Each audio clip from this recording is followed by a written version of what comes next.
What's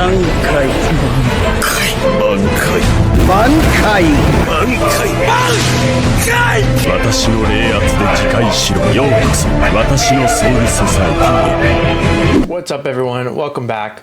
So today I kind of wanted to go over something important. So if you're a new player, this video will probably be very helpful for you. If you're not a new player, maybe it will still be helpful, I don't know. But BBS's 10th anniversary is coming up quick. You know, it's right around the corner. So their anniversary is kind of the end of July. It's July 25th or the 27th or the 19th. One of those days, I don't remember. Something either 19th or 25th, I don't know. Someone tell me in the comments. So let's talk about how you can prepare for the 10th anniversary. You know, I'm expecting big things for BBS's 10th anniversary. I think the fact that a mobile game can make it to 10 years is really crazy. So I really hope Klab doesn't let us down, and I really hope they do something awesome. Before we even start this video, comment down below your predictions on who the 10th anniversary characters are gonna be. God, I don't even know. You know, I would think like maybe they want to do an Ichigo, because like he's the main character, 10th anniversary, maybe an Ichigo and Aizen.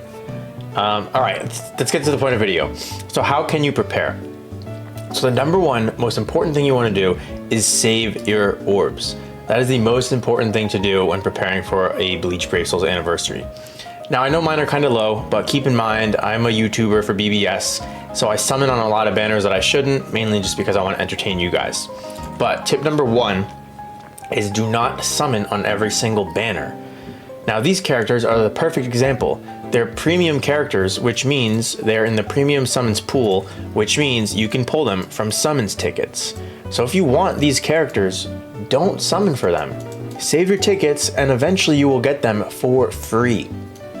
I can't stress that enough.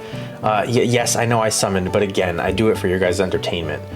If there is a 1000 Year Blood War banner, and it's a character that you really want, now those characters cannot be pulled from tickets.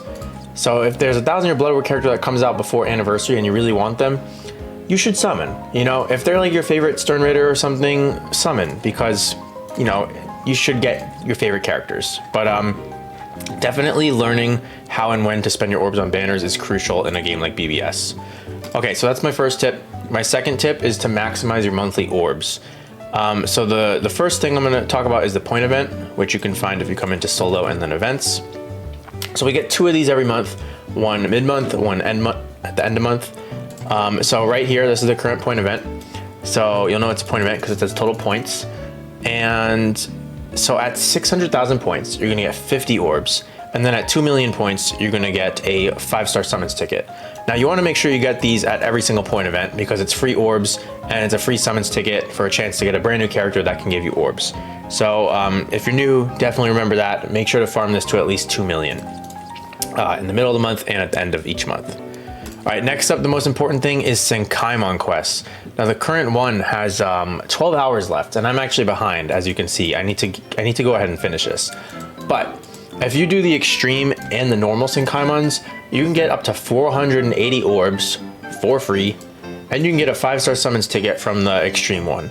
So make sure you do this every single month. I hope you guys can't hear this idiot honking outside.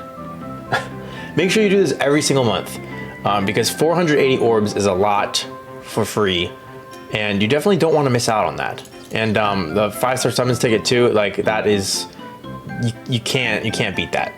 Now Senkaimon quests come out on the 5th of every month, and they usually stay until around like the early 20th of every month. As you can see, this one has 12 hours left and I'm actually so behind, but you know, 50 orbs right there, another 50, another 50, 30 orbs, another 50, another 50. Like you just get so much stuff. And then you also get the medals, which you can bring into the medal exchange, and you can either exchange those for some new characters like these Aizens that you may not have, or you could even get a 6-star summons ticket. So yeah, definitely a lot to take note of there. All right, another important monthly orb resource that you can do is epic raids. So co-op, epic raids. So every month we get a new epic raid at the end of the month. So right now it's Yukiura Awakened, and you can see he has 7 days left. So in 7 days we're gonna get a new one. But if we come into the medal exchange, so here is the prizes for Yukiura Awakened. So I already claimed mine this month, but if you scroll down, for an Awakened epic raid, you can get 200 orbs. So make sure you always get these 200 orbs. There's 25 and you can get them 8 times, so 200. And you also get a 5-star summons ticket for the awakened epic grades. Now the normal epic grades don't give a 5-star summons ticket, but they do still give orbs. But either way, make sure you get these orbs and summons tickets if available every single month from epic grades. All right, now the next major source of orbs is guild quest. Now I'm a casual noob these days, so I'm not even in an established guild, but the guild quest rewards are still amazing if you can clear it. I'll clear a run and go ahead and show you guys. So there's 2 guild quests every week. There's like one on Sunday and then it resets on Wednesday for me. So right now it is squad 0. So I'm gonna go ahead and clear run a guild quest to show you guys the rewards and how much orbs you can get. All right, so first up is the hard mode. You wanna do very hard and nightmare if it's ever available, but gotta clear hard first to get this out of the way. All right, so here are the rewards for hard. As you can see, I got 15 orbs here and then 2 gold summons tickets. So let's do very hard so I can show you those rewards. All right, I actually didn't even clear my first one because I'm running a bad build, but we got 15 and 5. So that's 20 and we got 15 from the first one. So that's 35 orbs so far. All right, well, some other areas you can scrunch up some last minute orbs before anniversary. If you have any sub stories that you haven't cleared, you know, make sure to get those out of the way. I definitely have a few. Also, they've added some new stories lately, so make sure to check your stories. Make sure to check your power-up quests. If you're lazy like me and you don't really solo farm, you know, you might have some like these where you can claim 5 orbs from them in the Transcendence grounds. Again, I'm lazy. I haven't got these out of the way. And with the achievements, it's like there's not really a point in ever farming these. I mean, look how many Transcendence scrolls I have. Look at that. Like, I don't need to go farm the solo ones. So, you know, I forget to do those for orbs. You could also come into the exchanges and the Brave Battle medals. So right here, you could get, where are the orbs under? Here they are. 200 orbs, you can get 20, or 200 medals, you can get 25 orbs each month. And then also if you have 1,000 medals, you can get that up to 4 times each month, which is kind of steep, but you know, it is an option. You do have the arena orbs. So right here, I don't really play arena, but if you play, you know, you can get orbs right here, 25 for 400 arena medals per month, which really that's not bad. 400 medals is really easy to get, so that's pretty good. All right, there's also Limit Breaker, which is currently unavailable, but it comes at the beginning of the months, of each month.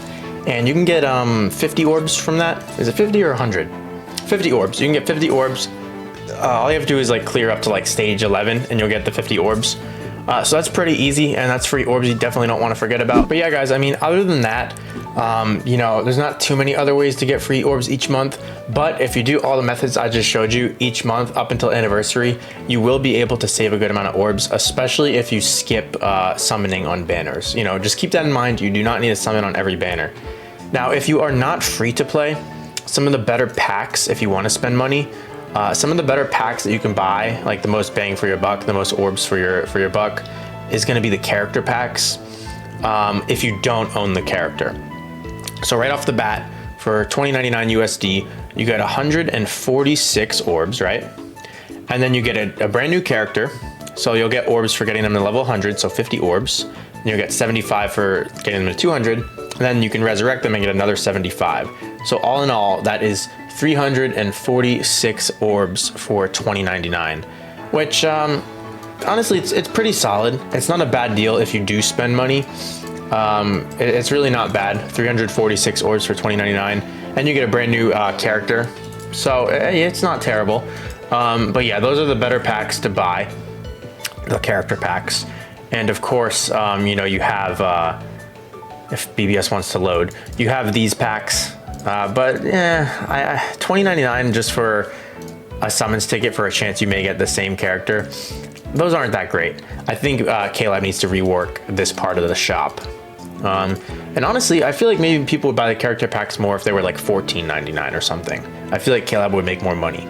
But yeah, if you do pay to play, you know, these are good ways to get orbs. I definitely have bought a fair amount in the past. I have not bought any character packs in a long time, but in the past, I certainly have bought a lot. And it's definitely a good way to kind of boost up your orbs, especially if you want that character that you're buying. But yeah, guys, all in all, those are my suggestions. If you have any other tips or anything that I left out, just comment it down below in the comments. That way people can read it and get some helpful tips on how to prepare and save orbs for 10th anniversary. But yeah, I'm pretty hyped for 10th anniversary. As far as predictions, I really have no idea. I think it'd be cool if we got a monster Aizen, because we've never had that before in this game, which is crazy. You know, Aizen's final form, before 1000 Year Blood War, when Ichigo fought him. We never had Aizen's final form.